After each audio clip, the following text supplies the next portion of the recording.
Hey guys, welcome back to my channel. In today's video I'm going to show you how to make this caffeine free coffee cake. The taste is going to be exactly like coffee, but it will not have any caffeine. So you can see that this cake is extremely spongy and it is extremely soft. So let's begin. Let's get into the video. Welcome viewers. Today I'm going to show you how to make a coffee cake, and for this coffee cake we will not be requiring any oven, so we're going to make it in a pan. We're not going to make it in a cooker also. So it's extremely simple and very easy to make. So the first and the basic rule of making a cake is to stick to the measurements, because if your measurements go a little up and down, it can definitely spoil your cake. The cake could be baked on one side and it could remain unbaked on the other, or it could bake extremely high and the cake might turn out to be very chewy or sometimes very hard. So just stick to the measurements. So another rule of baking is that we are supposed to mix the dry ingredients and the wet ingredients separately, and then we have to combine them together in different batches. So I have a bowl here and I'm going to mix the wet ingredients first. So for that I have around half cup of milk. Okay, so since I'm making a coffee cake today, I'm going to use coffee, and the coffee I am using here is a Vedicafe coffee. It's a herbal coffee and does not have caffeine, so it is not like a regular coffee, but it has got all herbal ingredients like corn, jowar, poppy seeds, rice and all. So it's not the original coffee. So to this I'm adding around 2 teaspoons of the coffee powder. So just mix this well till the coffee dissolves.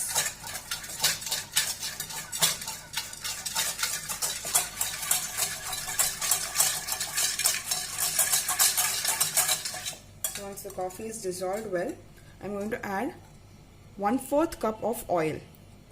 So I'm adding 1/4 cup of oil here. Mix that also well.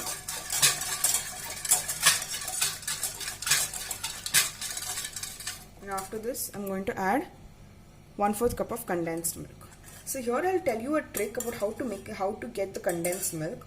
So if you have always seen, the condensed milk always sticks to the container when you are pouring it or when you're putting it in another container. So what I have done is, before I put the condensed milk in my measuring cup, I have just brushed the container with some oil. So you can see it just comes out extremely clean. You see it's not sticking as much as it generally sticks.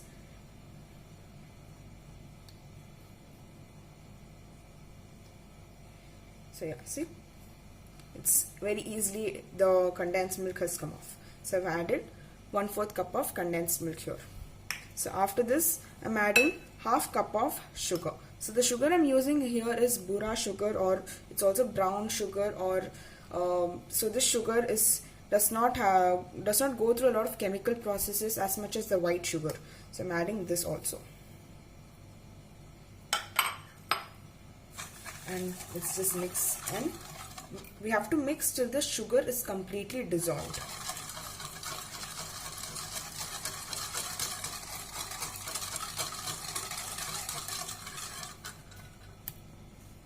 So while we are doing that, I'm going to add around half teaspoon of vanilla extract.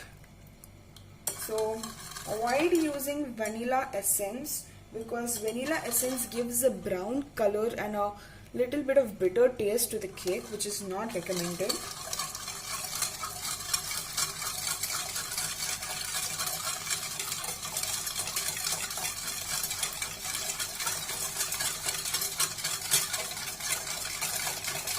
So our sugar is melted, and now we are going to mix the dry ingredients.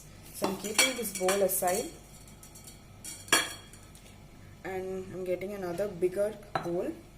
So to this I'm going to keep a sieve, and I'm going to sieve the dry ingredients. So why do we do this is because to make sure that the maida, then the baking soda, the baking powder, everything is combined equally. Because when we are making the batter, if a little lump of the baking soda, the baking powder is at one corner, and if it does not spread to the other parts of the cake, then there might be chances that the cake will rise only on one side and it's going to remain shallow on the other side. So we're going to sieve this once. So I'm adding 1 cup of flour and then 1 teaspoon of baking powder and then half teaspoon of baking soda. So I'm going to sieve this all well.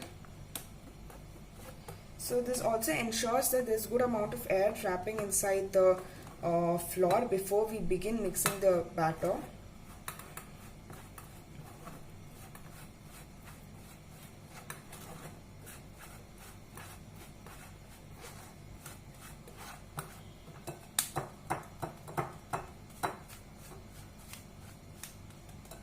Yeah, so this is done, and now I'm going to mix the dry ingredients to the wet ingredients. So setting aside the dry ingredients and I'm bringing the wet ingredients back. So we're going to put it in 3 different batches. So first batch, I'm going to mix this.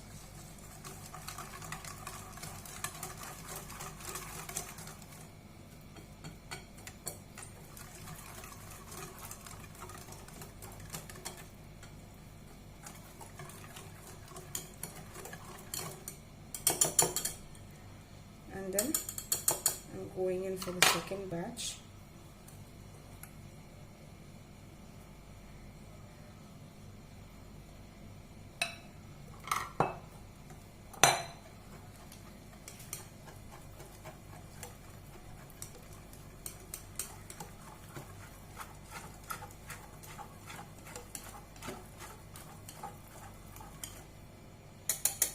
So for me the bowl is actually a little small, so I'm just transferring my half-made batter to the bigger bowl. So like that, I'm just going to mix my batter to the third batch.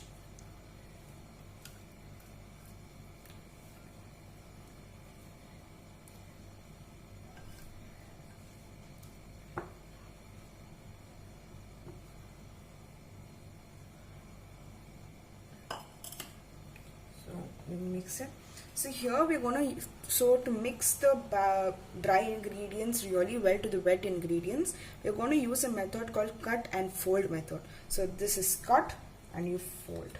So cut and fold, cut and fold. So this makes, you can mix the batter easily, right, with this method. So another important thing to remember while making any cake is that you're not supposed to overmix the cake. So like you overmix the cake either turns out extremely chewy or it becomes hard. So you should just mix it enough till all the ingredients are just combined well.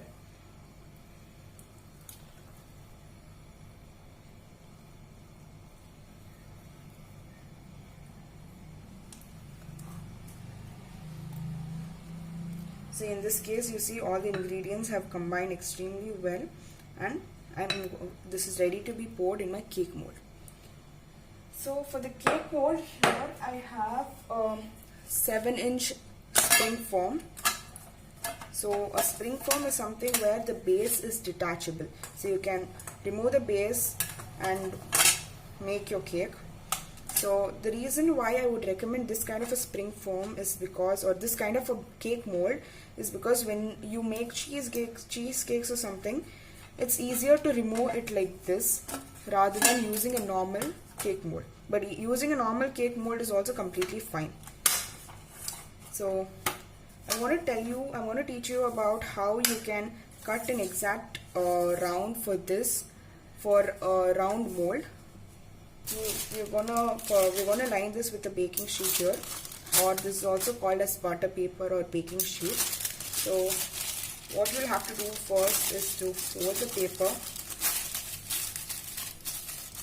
like this. So taking your butter sheet or your baking paper, you have to fold it thinly like this.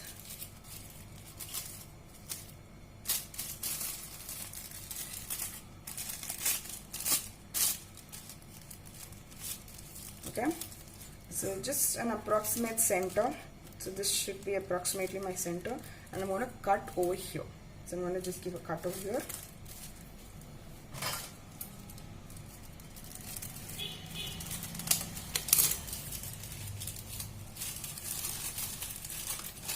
So you see, get almost an exact measurement of this.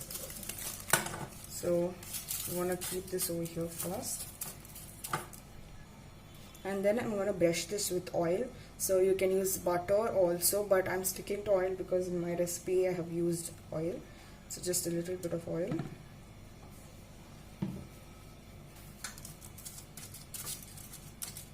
So before we do it, I'm going to first oil the whole mold first.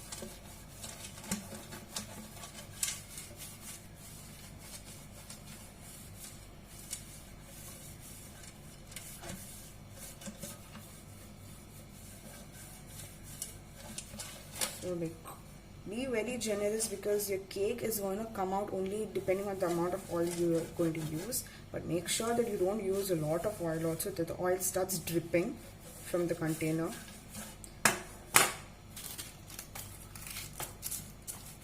So just make sure you nicely put on the sides, mix it. You have to make sure that the butter paper sticks extremely well to the base.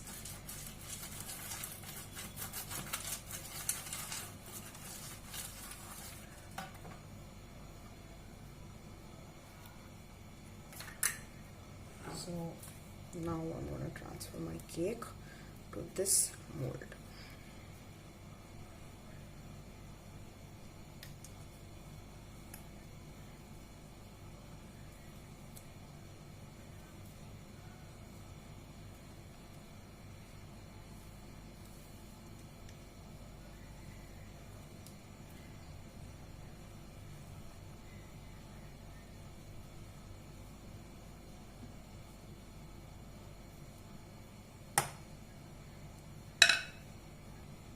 So once you have put the whole batter inside the mold, just tap it like twice and like move it around so that your batter spreads completely.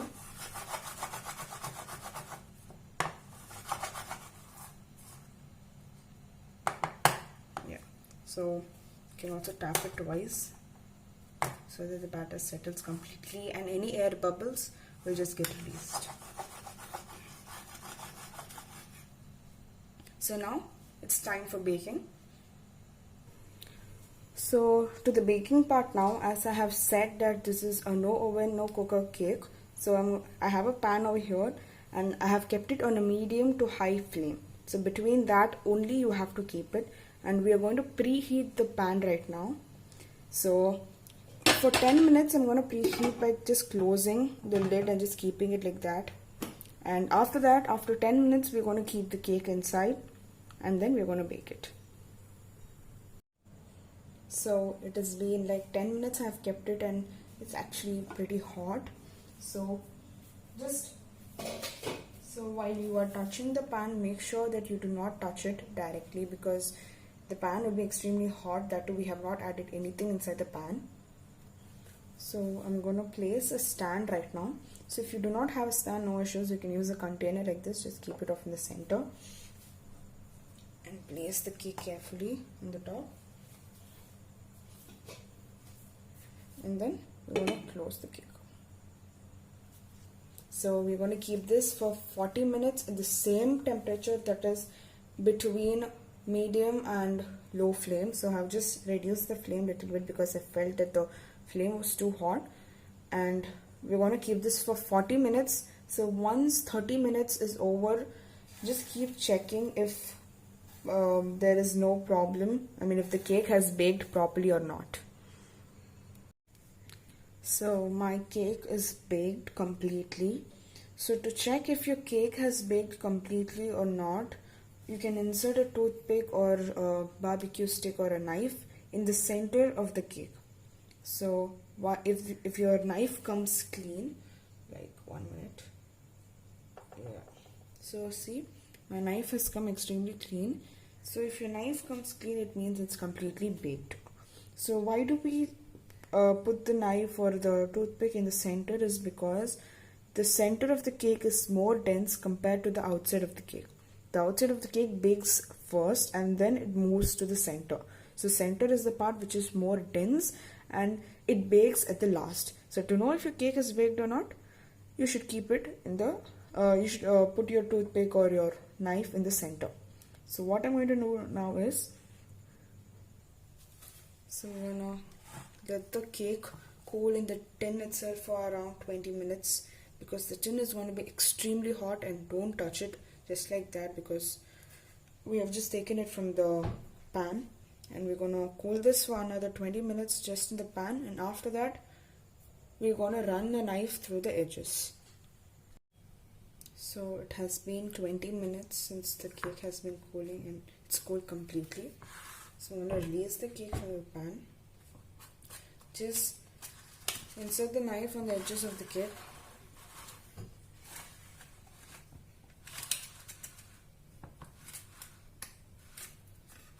And then start. So I take a plate.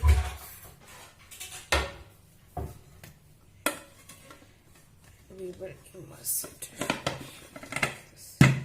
Just tap the bottom. So here you go, the beautiful cake. So just remove the paper, the butter paper.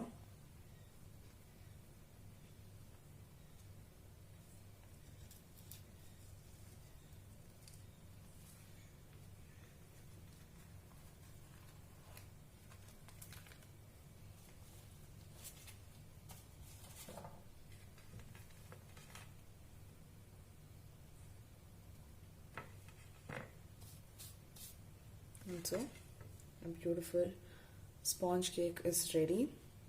And now what we are supposed to do is we're going to cool this completely.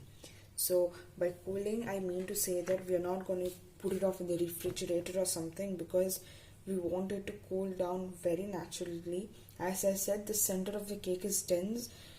It also has to cool in between, not only in the sides. If you touch over here, so it should be cool. So another way of knowing if your cake is completely baked or not is by pressing the center. If your center of your cake is firm, then it means that your cake has baked really well. So after it cools down, let's go on to the next step. So lastly, we will decorate the cake. So I'm not going to use any whipping cream. I'll just be using some powdered sugar. I'm just going to spread the powdered sugar like this. So this is completely optional. If you do not want to do this, you can completely skip this. And now let's cut the cake.